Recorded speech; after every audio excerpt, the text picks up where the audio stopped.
In the shadowy embrace of the forest, a young girl moved swiftly between towering trees. Her scarlet hood shimmered with an otherworldly glow, woven from the finest 21st century tech, a nod to her fashion-forward espionage. On her nose sat a pair of spy goggles, chunky and oversized, giving her an air of whimsical seriousness. She was gripping a device that flickered with more lights than a disco ball, a gadget baffling enough to be a sci-fi prop. Little Lucy Red was on a mission, not your everyday mission.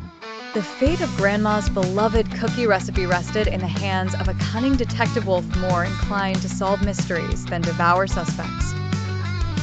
Behind her, clumsily attempting to avoid stepping on every twig, was Detective Wolfgang, dressed in a perpetually dusty trench coat and a fedora that sat confusedly on his head. His magnifying glass, held with the gravity of a sage, reflected the moonlight in dramatic flickers, adding an unintentional disco vibe to the forest. Lucy's device, a combination of GPS, cookie dough analyzer, and a portable jukebox, guided her with leaping enthusiasm through the labyrinth of nearly identical trees. The stakes were high. Grandma's cookies were not just cookies.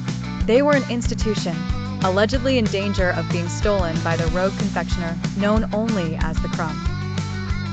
Detective Wolfgang had sworn an oath to solve culinary crimes. "I follow my nose," he often said, glaring intensely at whatever stood before him, whether it was a suspect or a deliver man.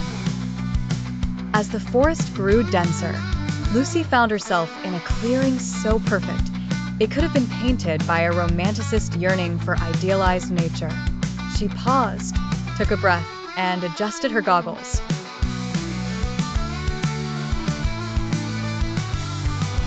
Just then, Wolfgang burst into the clearing, dramatically brandishing his magnifying glass. "Aha! Found you at last," he declared, eyes gleaming with triumph. Lucy turned, her stance defiant, yet lighthearted. "Detective, you're as relentless as ever." Her device emitted a sound resembling a cheer, probably a feature of the jukebox mode. "Well, one must sniff out the truth wherever it hides," Wolfgang replied, his nose twitching slightly as if testing the air's subtle layers. They stood there, a quirky juxtaposition of lighthearted technology and quaintly serious detective work in the stillness of the night. Without warning, Lucy darted towards a shadow at the edge of the clearing, her device blaring a triumphant tune indicating she was near the infamous Crumb's hideout. Wolfgang wobbled after her, magnifying glass in hand, determined not to let her outpace his sleuthing instinct. The stage was set for the mystery of the Graham's pilfered recipe.